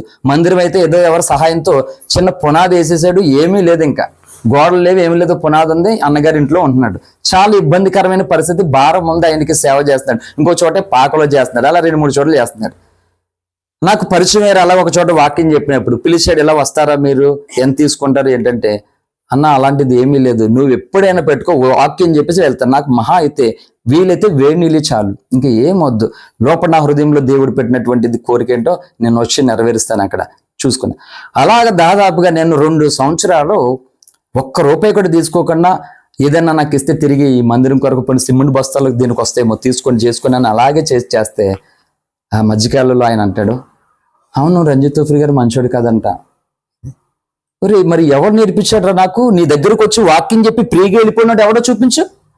2 సంవత్సరాలు వచ్చి కష్టపడితే నా బోధకుడు, నా నాయకుడు, నాకు ఈ విద్య నేర్పించినటువంటి వ్యక్తి అట మంచోడు కాదంట.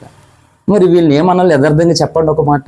అంటే దేనికి మంచోడు కాదు అంటే, మీ దగ్గరకు ఉచితంగా వచ్చి వాక్యం చెప్పి మిమ్మల్ని ఏం ఆశించకుండా మీరు ప్రయోజకులు అవ్వాలని, మీరు క్షేమంగా ఉండాలని, మీ పక్షంగా నిలిచి ఉండుట నేర్పించినందుకు అని చెడ్డోడయ్యాడా? ఏంటి మన కారణం ఏంటి? ఇది పరిస్థితి. ఏ విషయంలో లేఖను మాట్లాడతావో పోనీ, ఇదే అండి సమాజంలోను. అంటే వీళ్ళకి ఎలాంటి వాళ్ళు కావాలి చెప్పండి? నిజంగా దైవాశక్తి, సత్యాశక్తి, లంచగొండ కాని వారు కావాలా నిజంగా ఈనాటి సంఘాలకి? అవసరం లేదు. జోకులు వేసుకునేవారు, లేఖనాలు వక్రీకరించేసేటువంటి వాళ్ళు, పొగిడేవాళ్ళు. నిజంగా యథార్థంగా చెప్తున్నాను, నా మాటలు అలాగే ఉంటాయి కళాఖండితంగానే. ప్రియ సోదరుడా సోదరి, దేవుడు నిన్ను ఆశీర్వదించబోతున్నాడు అని చెప్పిన పాస్టర్కేని ఒక వ్యక్తిని పట్టుకోండి, సోదరుడా సోదరి నువ్వు దేవునికి విరోధంగా జీవిస్తున్నావు, అర్జెంటుగా మారు మనసు పొందు అని అన్నాడు బోధకుడు. ఇప్పుడు ఈ బోధకుడు ఆ ఇద్దరు ఎవరికి నచ్చారని చెప్పండి యథార్థంగా? మొత్తం టోటల్ క్రైస్తవాన్ని కూడా అడుగుతున్నాను నేను. నా గల్లీ ప్రసంగాలు కాదు ఎప్పుడు కూడా. ఎందుకంటే మరణకరమైనటువంటి భయంకరమైన స్థితిలో నుండి గొప్ప గొప్ప వారిని కూడా దేవుడు విడిపించాలనుకున్నాడు అన్నమాట. నిన్ను నిశ్చయంగా ఆశీర్వదించబోతున్నాడు దేవుడు అని చెప్పినటువంటి దైవజనుడు గొప్పవాడు అవుతాడా? మారు మనసు పొంది నువ్వు మంచిది కాదు అని చెప్పినవాడు మంచివాడు అవుతాడా చెప్పండి? కానీ ఈనాటి సంఘాలకి మారు మనసు పొంది చెప్పిన వాళ్ళు అవసరం లేదు. కాబట్టి యోహానుని శిరచ్ఛేదం చేసి చంపేశారు అన్నమాట. అవునా కదా? ఎందుకు చచ్చిపోయాడు యోహాను? ఒక పాస్టర్ గారు ఎలాగన్నాడు, నోరు కాని మాటలు మాట్లాడడం వల్ల స్టెఫన్ని రాళ్ళతో కొట్టాడు అన్నమాట. గట్టిగా ఇచ్చాను రోజు ఆయన పట్టుకొని పేరు చెప్పలే, బాగోదు. ఆయన్ని స్పీకర్గా పిలుచుకుంటున్నారు, ఎందుకంటే వాళ్ళు మంత్రాలు చదువుతున్నారు. మరి మాకు మంత్రాలు రావు, ఎవరిని కాకబడ్డాన్ని మంత్రాలు ప్రాక్టీస్ చేసుకోవడం కర్మే వచ్చింది ఏంటి చెప్పండి. మంత్రాలు చదివినందుకు ఈయన పెద్ద పండితుడు పుడింగ్ అని చెప్పేసి తీసుకొచ్చేసి రకరకాలు చేస్తున్నారు అనమాట. ఏం చెప్తావు? అది పరిస్థితి. 20 ఏళ్ళు 30 ఏళ్ళు 40 ఏళ్ళు తగలేసుకుని వచ్చేసి ఎంతసేపు పెట్టేసుకుని అక్కడ చేసేది ఏముండదు, తోక కోసం మేకల గీచేవని చేసేవారు తప్ప. కనీసం అక్కడ పెట్టి ఒక సాక్ష్యానికో వాక్యానికో కనీసం 15-20 నిమిషాలు సమయం ఇవ్వండి. అక్కడ ప్రజలు దేవుని ప్రభావాన్ని చూడకపోతే అడగనంటే వయసు లేతకురోడు అంట. ఇప్పుడు మీసాలు రాని పిల్లలకి పెళ్లి చేసేస్తున్నారు, మగ పిల్లలకి. ఆడపిల్లలు మెచ్యూర్ అయితే చాలు పెళ్లి చేసేస్తున్నారు. కానీ దేవుని కోసం మాట్లాడడానికంటే వయసు కావాలంటే వీళ్ళకి. మరి అక్కడ లేని వయసు ఇక్కడ ఎందుకండి? అంటే ఎంత దారుణంగా ఉన్నారో చూడండి. అంటే సాతానుడు క్రైస్తవ సమాజమును ఎంత మాయ చేసి బలహీనపరిచి దేవుని రాజ్యమునుగా ఎప్పుడు మారుస్తారండి ప్రజలు? సాధ్యం కాదది. మనం పూనుకున్నటువంటి పని. ఇప్పుడు మేము పూనుకున్నది ప్రాణాలు పోగొట్టుకుంటేనే ఈ పని జరుగుతుంది అన్నమాట. అంటే ఏంటంటే అటువంటి పరిస్థితులు వస్తాయి, అటువంటి దానికి రెడీ అయిపోవాలన్నమాట. ప్రాణం పోగొట్టుకోవడానికి ఇష్టపడాలన్నమాట. కోడికి కత్తులు కడతారన్నమాట. కత్తి కడుతున్నట్టు అంటే అది పందానికి పనికొస్తుందా? ఇలాగే కోడికి అందుకే పందాలు వేసి ఓ కోడి దెబ్బలు తినేసి రక్తంగా ఇంటికి వచ్చిందంట. పక్కింటి కోడి అంటుందంట, ఎలా ఉన్నాయి దెబ్బలు, బాగున్నాయా? అందుకే మరి మేము వెళ్ళలేదు ఎందుకు అనుకున్నా, ఇందుకే అంటుందంట. ఆల్రెడీ అది కత్తి కట్టుకుని అవతల కోడిని చంపేసింది. దీనికి దెబ్బలు తిన్నా కానీ వేసేసింది, తన యజమాని గెలిపించేసింది, వచ్చిందన్నమాట. రక్తం కక్కుతున్నా సరే, దెబ్బలు తగినా సరే, విజయము పొంది ఇంటికి వచ్చిన కోడిని అసలు దెబ్బే రుచి తెలియనటువంటి జీడిపప్పులు కోడిగుడ్లు తినేసిన కోడి వంకలెడుతుందన్నమాట. హల్లెలూయా. ఈరోజు దేవుని కొరకు యథార్థంగా శ్రమ పడుతున్నటువంటి వ్యక్తులను, దేవుని కొరకు జీవితాలు అప్పగించుకున్నటువంటి వ్యక్తులను, భారము కలిగి నేను ఏమైనా పర్లేదు నన్ను అనుకోండి, ఏమనుకున్నా పర్లేదు. ఎన్నోసార్లు సువార్త చేసినప్పుడు మమ్మల్ని ఏమనివారు తెలుసా, కాళ్ళు చేతులు బాగానే ఉన్నాయి కదా, ఇదేం పోయికలు అడుక్కుని తిన్నారని బోల్ రకాల మాటలు అన్నారు. ఆ తెలియనటువంటి వయసులో ఈ మాటలు అన్నప్పుడు నిజంగా అడుక్కుంటున్నామా మేము ఇలాగా, చాలా బాధ అనిపించింది. అందుకే సువార్తకి ఎక్కడికి వెళ్ళినప్పుడు ఎవరైనా డబ్బులు కానుకలు ఇస్తే అస్సలు ససే మేర తీసుకునే ప్రసక్తి ఉండదు మా దగ్గర. అమ్మ మీరు ఏ చర్చికి వెళ్తున్నారో ఆ చర్చికి వేసుకోండి, ఎందుకంటే ఏదో పోనాలు అన్నారు తీసుకుంటే మొదలెడితే ఏమవుతారు, ఇచ్చిన వాళ్ళు అంటలే పక్కన వాళ్ళని, ఇగో చూసారా వీళ్ళు దేనికి వస్తున్నారు దీనికే, ఇది పరిస్థితి.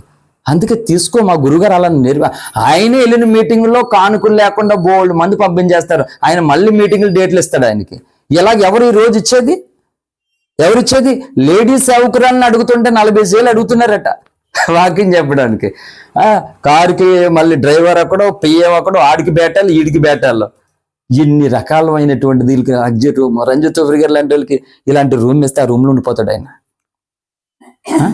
ఈ రూమ్లో ఉండిపోతాడు ఆయన. లగ్జరీ ఏమి కోరుకోరైనా.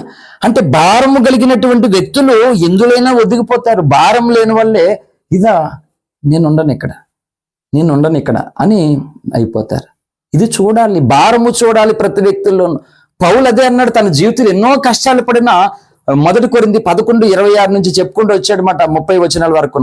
ఇవి గాక సంఘములన్నిటిని గూర్చిన చింతయు కలదు, ఈ భారం దినదినము నాకు కలుగుచున్నది. నా జీవితంలో చాలా మందిని బాబుని బ్రతికించి వేసే, ఆ కుర్రోని స్వస్థపరిచేసే అని కన్నీరు కాదు చాలా మంది.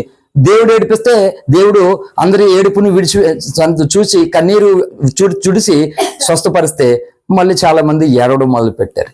అంటే ప్రార్థనలో కూడా క్లారిటీ లేదు, యథార్థత లేదు. ప్రార్థనలో కూడా బ్రతకాలని ఎందుకు కోరుకున్నారు, బ్రతికి దేవుడు ఆడుకుంటే ఎందుకు ఏడుస్తున్నారు? దేవా వాడుకోండి ఆ అబ్బాయిని అని దీవించి, వాడుకోండి నీ సేవలు అని చెప్తే వాడుకుంటుంటే మళ్ళీ ఏడుపు. అంటే దీని అర్థం ఏమైనా ఉందా? ఇది పరిస్థితి. అంటే చేస్తున్నటువంటి ప్రార్థనలో స్పష్టత లేదు, క్లారిటీ లేదు. అలాంటిది మనము ఈ సామ్రాజ్యాన్ని, ప్రపంచాన్ని ఎప్పుడు దేవునికి అప్పగిస్తాం. రాకడ సమీపంగా ఉన్నది, చాలా దగ్గరగా ఉన్నది. ప్రభు రాకడ వస్తున్నప్పుడు ఈ గ్రహాన్ని, ఈ భూమిని ప్రభు సొంతం చెయ్యాలి మనం. అప్పటి వరకు రాడు అయినా. హల్లెలూయా. కాబట్టి సత్యాశక్తి కలిగినటువంటి వ్యక్తులను, అభిషక్తులను, భారము కలిగినటువంటి వ్యక్తులను పోగొట్టుకుని భారము లేనటువంటి వ్యక్తులు కావాలని పోగొట్టుకుని ఉన్నది కాస్త కూల్చుకుంటుంది ఈనాడు క్రైస్తవ సమాజం మాట. హల్లెలూయా. అందుకే జ్ఞానవంతురాలు తను అంటే స్త్రీ అనే కదా, అక్కడ టోటల్గా ప్రతి ఒక్క క్రైస్తుడికి చెందిన సామెతలు 14:1. జ్ఞానవంతురాలు తన ఇల్లు కట్టుకును, 3 రాళ్ళు తన చేతులతో తన ఇల్లు ఊడబరికను. హల్లెలూయా. దేవుడు అడుగుతాడు, నవ్వుతాడు కూడా. దేవుడు ఏదో లేదని ప్రార్థన చేసావు, దేవుడు ఇచ్చాడు. మరి ఇచ్చిన దాన్ని దేని కొరకు వాడుతున్నావు? ఇచ్చినటువంటిది దేని కొరకు ఉపయోగించుకుంటున్నావు? అంటే ఈజీగా అనమాట. నిజంగానే మన జీవితాల్లో మన దగ్గర ఉన్నటువంటి విలువైనవి మనకు ఉపయోగం ఉండదు. టచ్ ఫోన్కి ఉన్నటువంటి విలువ బైబిల్కి ఏమైనా ఉందా ఈరోజు క్రైస్తవులకి యథార్థంగానే? ఇది మర్చిపోయినా పర్లేదు, ఇది లేకపోయినా పర్లేదు, ఇది చిరిగిపోయినా పర్లేదు, ఇది ఏమైపోయినా పర్లేదు, కానీ 100% మాత్రం ఫోన్కి మాత్రం ఏమవ్వకూడదు. ఇది పరిస్థితి. ఎందుకంటే 150 రూపాయలు పెడితే వచ్చేస్తుంది బైబిల్, మరి టచ్ ఫోన్ రాదు కదా 150 రూపాయలకే. అది మాట పరిస్థితి. అంటే దేవుని వాక్యాన్ని ప్రేమించే వాళ్ళు ఎంతమంది ఉన్నారు ఈరోజు? దేవుని వాక్యానికి లోబడేవారు ఎంతమంది ఉన్నారు? అంటే ప్రతి ఒక్కరు కూడా ఏంటంటే ఇది నాకు మాత్రము కాదు, ఇది ఎదుటి వారికి మాత్రమే, నాకు కాదు. ఇదే పరిస్థితి. ఒకదానికి ఆసక్తి ఉంది, రెండో దానికి ఆసక్తి లేదు.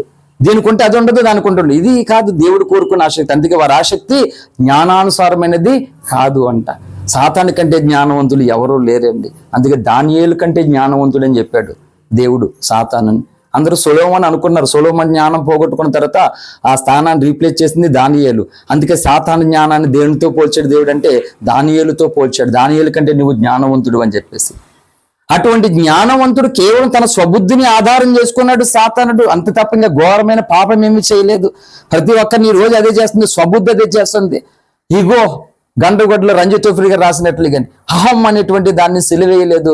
దాని కొరకు సామ్రాజ్యాలే కూలిపోయినాయి మాట. హల్లెలూయా. ఈ రోజు దేవుడు ఏర్పాటు చేసుకున్నటువంటి దైవజనుని రంజిత్ ఫ్రిగర్ని డబ్బు లేదని, ఆస్తు లేదు, అది లేదని వెళ్ళిపోయారు. అంటే దైవజనం నుండి ఘనత కోరుకుంటున్నారు అందరూ. దేవుడే చెప్పలేదు. అదే సమయం మందు దైవజనం నుండి కూడా కొన్ని వ్యతిరేకతలు వస్తాయి మనకి. ఎందుకంటే సాతానుడు ఊరికినే వెంబడించనివ్వడు. మేము ఒక మాట చెప్తున్నాను, ఈ రోజు సపోజ్ ఓఫ్రీ మినిస్టర్స్ లో మేము లేవనుకో, తనగాని మేము లేవనుకో, మిగిలినటువంటి వారి ద్వారా బోల్ ఆఫర్స్ ఉన్నాయి, బోల్ డబ్బు సంపాదించుకోవచ్చు ఎగ్జాక్ట్లీ కానీ ఇప్పుడు. కానీ మాకు ఒక్క రూపాయి కూడా అవసరం లేదు. అది అంటే ఒక రకంగా ఆయన వెంబడిస్తున్నందుకు వచ్చేటువంటి ధనాన్ని మేము వద్దనుకో రిజెక్ట్ చేస్తున్నామా లేదా? అంటే ఇది మాకు శ్రమ కదా, ఇది ఇబ్బంది కదా. కాబట్టి భక్తుల ద్వారా దేవుని ద్వారా ఘనతలు వస్తాయి, సేమ్ టైం శ్రమ కూడా మనకు వస్తుందట. కొంతమందికి శ్రమ వద్దు, గాయం వద్దు, ఇబ్బంది వద్దు, నొప్పొద్దు, ఏమొద్దు, ప్రసవేద లేకుండా పిల్లలకి కనేయాలి. ఇప్పుడు పిల్లలు కావాలి కానీ నొప్పులు వద్దంట. ఎలా ఉంది సామెత చూడండి, పిల్లలు కావాలి నొప్పులు వద్దు. అప్పుడు వెరీ సింపుల్, అనాథాశ్రమంకి వెళ్ళి తెచ్చేసుకోవడమే. ఇప్పుడు స్విగ్గీలోనూ జొమాటోలోనూ ఆర్డర్ చేసి ఫుడ్ తెచ్చేసుకున్నట్లుగా బోల్డ్ హాస్టల్ ఉన్నాయి, వెళ్ళి పిల్లల్ని తెచ్చేసుకోవడమే. కనుకుండా ఇబ్బంది ఉండదు, నొప్పి ఉండదు, ఏముండదు అప్పుడు. అలాగే సేవలు అలా కాదు కదా, ఇంకో సంఘాలను తెచ్చేసుకునేది కాదు కదా. శ్రమపడి కన్నీరు కాచి ఉపవాసం ఉండి అవమానాలు పొంది నిందలు పడి ఆరోగ్యాన్ని పోగొట్టుకుని ప్రజల మార్పు కొరకు దేవుని సన్నిధిలో గోజాడి ఆత్మలు సంపాదిస్తుంటే మళ్ళీ ఆత్మలు ఏమవుతాయంటే ఇగో దురదశివు కలిగినటువంటి బోధకులను పోగు చేసుకోండి పరిస్థితి. అంటే ఎక్కడున్నాం మనం ఈ రోజు? ఏం అప్పగిస్తున్నాడు దేవుడు? మనకు సాక్షాత్తు పరలోకమే ఇస్తానని వాగ్దానం చేశాడు. ఆయనకి కనీసం ఈ భూమి అనేటువంటి ఒక గ్రహాన్ని మనం క్రైస్తవులకి ఇవ్వకపోతే ఎందుకండి మన జీవితాలు? హల్లెలూయా. కాబట్టి యెహోషువ గ్రంథం ఏం చెప్తుందంటే ఈ పట్టణాన్ని మీకు ఇచ్చి ఉన్నాను. కాబట్టి మనం ఇప్పుడు చేయవలసిన ప్రార్థన ఏంటో తెలుసా? ఈ పట్టణం మీద ఉన్నటువంటి సాతాను సామ్రాజ్యంను కూల్చడానికి ఇక్కడికి వచ్చాం మనం. హల్లెలూయా. సాతాను సామ్రాజ్యాన్ని కూల్చాలి మాట. ప్రజల యొక్క ఆలోచనలు దేవునికి విరోధంగా మాదిగల దేవుడు అనేటువంటి వ్యతిరేకతను ప్రజల్లోనికి నూరిపోసాడు సాతానుడు. ఆ ఆలోచనలు అహితోపేలైనటువంటి ఆలోచనలను మనం పెళ్లగించడానికి ఈ స్థలానికి కొనవచ్చు. హల్లెలూయా. ప్రజలు సత్యాన్ని నమ్మకుండా ఏ చర్చ అయినా పర్లేదు, ఏదో చర్చకి వెళ్ళిపోదానిలో పర్లేదులని దుర్బోధంలోనికి వెళ్ళిపోతూ ప్రేరేపిస్తున్నటువంటి సాతాన్ యొక్క తంత్రములను ఎరిగినటువంటి పౌలు వంటి ప్రార్థన మనం చేయాలి. హల్లెలూయా. ఏలియాలాగా రెండు తలంపుల మధ్య తడబడుతున్నటువంటి ప్రజలను యెహోవా దేవుని వైపు మళ్లించినట్లుగా మనము సత్యదేవుని వైపు, సత్య సారాంశం వైపు ఈ ప్రజలందరి ఆలోచన మళ్లించడానికి మనం ఫైట్ చేయాలి. దాని కొరకు ఒక్కరు సరిపోరు. దానికి యెహోషువ ఒక్కడ కూల్చేశాడండి, ఒక్కడ కూర్చోడా. అక్కడ యాజకులు చేయవలసిన పని యాజకులు చేశారు, యెహోషువ చేయవలసిన పని యెహోషువ చేశాడు, ప్రజలు చేయవలసిన పని ప్రజలు చేశారు. యాజకులేమో బోర్లు ఊదారు, 7 బోర్లు. యెహోషువ ఏమో ఆజ్ఞ ఇచ్చాడు, ప్రజలు ఏమో తిరగడం మొదలు పెట్టారు. అందుకే బోర్లు ఎందుకు ఊదాలని ఒక టైటిల్తో ఒక ప్రసంగం ఉంది, పెద్ద ప్రసంగం, వినండి అవసరమైనప్పుడు. హల్లెలూయా. కనుక ఒక నుండి ఘనత మాత్రమే కావాలి, ఒక పక్క నుండి మేలు మాత్రమే కావాలి. ఆ తర్వాత దేవుడు టెస్ట్ చేస్తాడు ఖచ్చితంగాని. మొన్న రీసెంట్గా దైవజనులు చెప్తూ ఒక మాట అన్నారు. ఈ మధ్య కారులో ప్రయాణం చేస్తూ ఒక చోట ఆగి దిగుతున్నారంట. ఒక కాలు ఏమో కింద పెట్టారో, కాలు రూమ్లో లోపల ఉంది. ఉన్నప్పుడు దేవా 65 సంవత్సరాల వయసు వచ్చేసింది, నాకు ఎంత బాధపడుతున్నాను, ఏం చేస్తున్నావు అసలు అని, నన్ను ఏం చేద్దాం అనుకుంటున్నావు నువ్వు, ఏంటి ప్రభువా ఈ పరిస్థితి అని చెప్పేసి దేవుడిని అడిగితే, అలా చాలా రోజులు బట్టి ప్రార్థన చేస్తున్నారట, రిప్లై ఇవ్వట్లేదంట దేవుడు. అక్కడ కారు కాలు పెట్టగానే దేవుడు అన్నాడంట, టెస్టింగ్ యువర్ ఫెయిత్ అన్నాడట. నేను నీ విశ్వాసాన్ని టెస్ట్ చేస్తున్నాను అన్నాడట. నిజంగా ఆ మాట రాత్రి కాదు, మొన్న రాత్రి నేను ఏడ్చేసాను. నేను నిజంగానే బాడీ బలహీనంగా ఉంది, ఏడ్చేసాను మాట.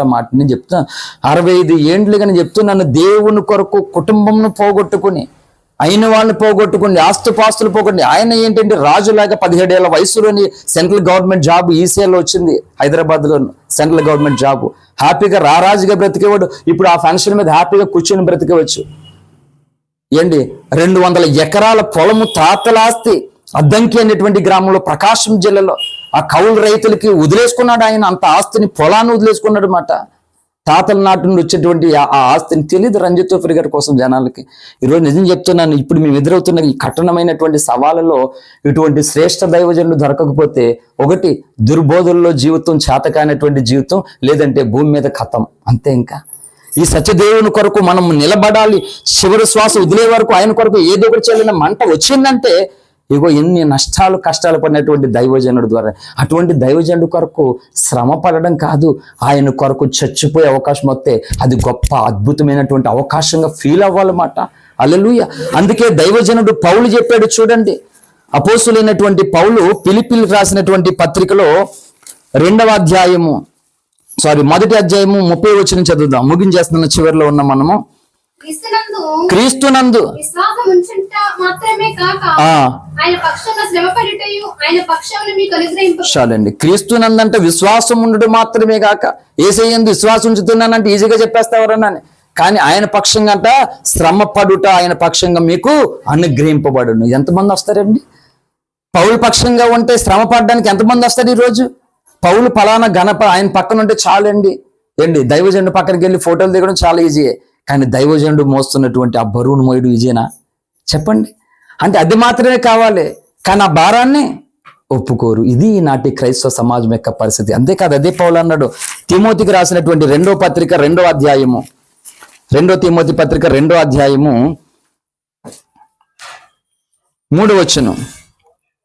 క్రీస్తు యేసు యొక్క మంచి సైనికుని వలె నాతో కూడా శ్రమను అనుభవించు. చాలండి. అలాగే 2 తిమోతి పత్రిక 3వ అధ్యాయము 10వ వచనం. అయితే నీవు నా బోధను, నా ప్రవర్తనను, నా ఉద్దేశమును, నా విశ్వాసమును, నా దీర్ఘశాంతమును, నా ప్రేమను, నా ఓర్పును, అంతియొకయు ఇకోనియ లూస్త్రను పట్టణములలో నాకు కలిగినట్టి హింసలను ఉపద్రవములను తెలుసుకొనిన వాడవై నన్ను వెంబడించితివి. అట్టి హింసలను సహించితివి గాని వాటన్నిటిలో నుండి ప్రభువు నన్ను తప్పించు. చాలండి. ఈ తిమోతి అనేటువంటి వ్యక్తి పౌలుని ఎలా వెంబడించాడంట? పౌలుకి ఎదురవుతున్నటువంటి ప్రమాదాలు, కష్టాలు, నష్టాలు పౌలుతో ఉంటే చంపేస్తారు ఎదురోజని. అటువంటి పరిస్థితి తెలిసి కూడా ఈ తిమోతి పౌలుని వెంబడించాడట. ఇప్పుడు చెప్పండి, చాలా మంది వెంబడిస్తున్నారు కదా, ఏ కారణంతో, ఏ రీజన్తో వెంబడిస్తున్నారు అంటే ఏం లేదు, గొప్పలతో ఉంటే ఏ రోజైనా గొప్పలు అవుతాం అంతే. ఇది పరిస్థితి. అంతేగాని భారము కలిగిన వ్యక్తులను, దేవుని కొరకు రోషము కలిగినటువంటి వ్యక్తులను, న్యాయం కలిగిన వ్యక్తులను, ప్రేమ కలిగిన వ్యక్తులను, సత్యాశక్తి కలిగినటువంటి వ్యక్తులను వెంబడించడానికి ఈనాడు జనానికి ఇష్టము ఉండడం లేదు. అందుకే సంఘాలు ఈరోజు చెప్తున్నాను, భక్తులను పోగొట్టుకుంటున్నారు.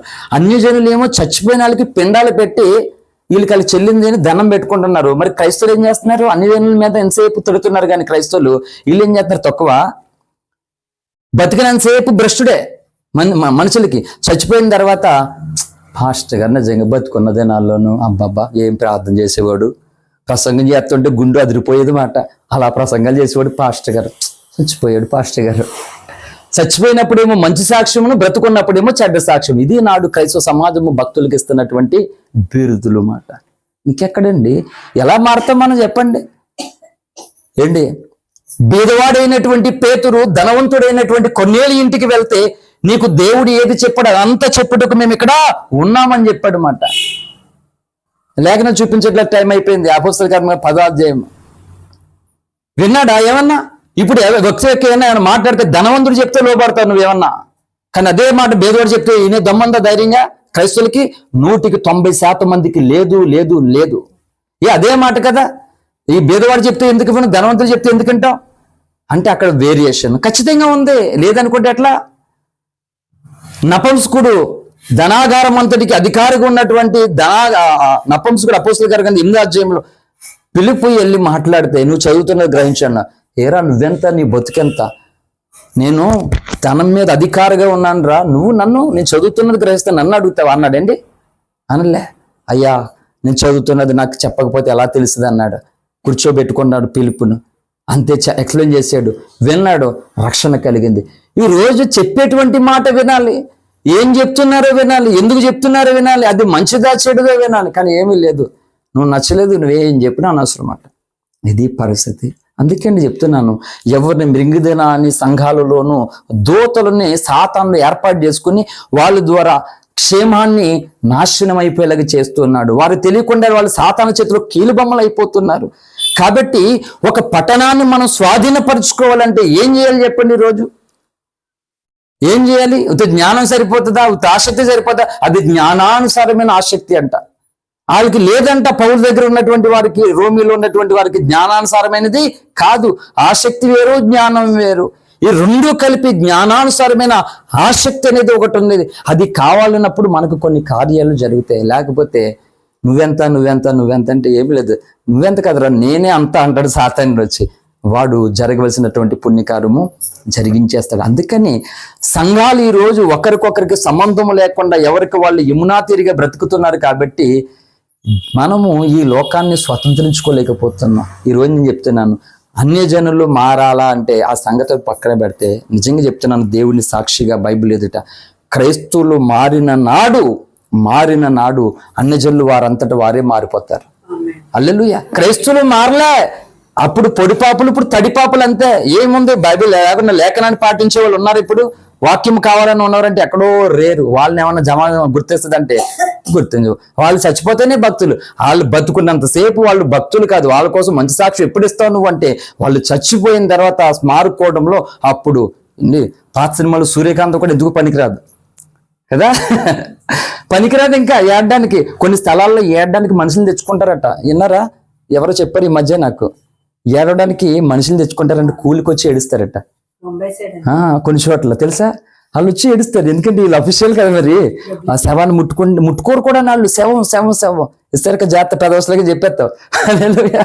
నీకంటే ముందు చెప్పేస్తుంది, నువ్వు ఇంకా ఏమి చెప్పొద్దు. హల్లెలూయా. ఇది అప్లోడ్ చేస్తాను అదే చెప్పేస్తుంది అనమాట. ఎవరైనా అడిగితే చెప్పింది కానీ అలాగే అని చెప్పేసి. నిజంగానండి, కూలికి డబ్బులు ఇచ్చి ఏడ్చే వాళ్ళు ఉన్నారు తెలుసా? ఏం ఏడుపులు. క్రైస్తవులు ఎప్పుడు మారతారండి? దేవుని రాకడ ఎందుకు ఆలస్యం అవుతుంది? వచ్చే ప్రభువా నేను ఈ కష్టాల్లో ఉన్నా అంటే నీ కష్టం కోసం వచ్చేవాళ్ళైనా ఇది పరిస్థితి. కాబట్టి క్రైస్తవులు ఈ లేఖనాలకు లోబడి నీ మాట నా మాట ఇంపార్టెంట్ కాదు, దేవుని మాట ఇంపార్టెంట్. దీన్ని జరిగించడానికి నువ్వు మార్చుకోవాలి, నేను మార్చుకోవాలి. రండి మనం అందరూ కలిసి ఇలాగా చేద్దామనేటువంటి రావాలి. అందుకే సాతాను ఏం చేస్తాడంటే ఎవరికి వాళ్ళే వేరు చేస్తున్నాడు, మతోన్మాదులకు అప్పగిస్తున్నాడు. చూడండి, మధ్యకాలంలో ఎన్నో సంఘాలు కూల్చేశారు. ఇప్పుడు వాళ్ళు పార్లమెంట్లో ఏం పెడదాం అనుకున్నారంటే బాప్తిజమాలు ఇచ్చేటువంటి వ్యక్తులను, బాప్తిజమాలు తీసుకునే వాళ్ళ ఇద్దరిని కూడా నాన్ బెయిల్ కేసు పెట్టడానికి. ప్రస్తుతం రిజిస్ట్రేషన్ లేనటువంటి సంఘాలన్నీ కూడా మొత్తం నిర్దాక్షిణంగా కూల్చిపడేయాలి. ప్రస్తుతం ఇలా రాబోతుంది పార్లమెంట్లోనికి. ఏం చేస్తారు? ఏం చేస్తారు? ఆ పాస్టర్లకు వచ్చేలే మా దాకా లేదని పెద్ద పాస్టర్లు కూర్చున్నారన్నమాట. ఇది పరిస్థితి. కాబట్టి క్రైస్తవులు 133 అదే చెప్పాడు, సహోదరులు ఐక్యత కలిగి నివసించడం ఎంత మేలు ఎంత మోనారంటే ఐక్యతలోని అభిషేకం వస్తుంది. వేరుగా ఉంటే రాదు. కావాలని నువ్వు వేరైపోయినప్పుడు అభిషేకం రాదు, శాపం వస్తుంది. కలుస్తలేదా? సేవకులు కలుస్తున్నారా? లేదు అసలు అన్న. ఇది పరిస్థితి. ఎంతమంది స్వార్థ పట్ల ఆసక్తి ఉంది ఈరోజు? గ్రహాం స్టెయిన్ గారు ఆస్ట్రేలియా దేశం నుండి తనకున్న ప్రాపర్టీని అంతటిని అమ్మేసుకుని ఇండియాలోనికి వచ్చి, ఒరిస్సా రాష్ట్రంలోనికి వచ్చి తన 3 బిడ్డలతో భార్యతో ఆయన డాక్టర్ అయిన 1919లో స్టార్ట్ చేసి స్వార్థికుడిగా ఆయన ఒక్క సంఘం ఆయనకి లేదు.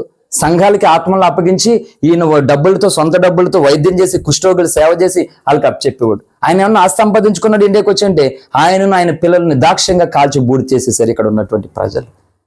ఇప్పుడు మతోన్మాదుల కంటే దారుణంగా సంఘాలలో క్రైస్తవులు ఉన్నారు కదా. దేవుని సత్యవాక్యానికి అడ్డుగా, దేవుని అభిషేకానికి ఆటంకంగా, దేవుని కార్యాలకు వ్యతిరేకంగా ఇతరుల మనసులు చెడగొట్టే వాళ్ళని ఇతరులతో పోగు చేసుకుంటున్నారు. భక్తుల్ని ఏవో దూరం చేసుకుంటున్నారు, చెడగొట్టే వాళ్ళని పోగు చేసుకుంటున్నారు. మరి దేవుడి దగ్గర ఎలా తలెత్తుకుంటాం? కాబట్టి యెహోషువ దగ్గర ఇశ్రాయేల్ సమాజంలో నుండి వస్తున్నటువంటి వారందరికీ కూడా పాలు తేనెలు ప్రవహించు దేశాన్ని అప్పగిస్తానని మోషే దగ్గర మాట్లాడాడు. యెహోషువ దగ్గర మూలవాక్యము 6 ఇక్కడ మన చదువు లేఖనంలో ఈ యెరికో పట్టణాన్ని మీకు అప్పగించేస్తారట. అప్పుడు వీళ్ళు 3 కార్యాలు చేయవలసిన పని చేశారు.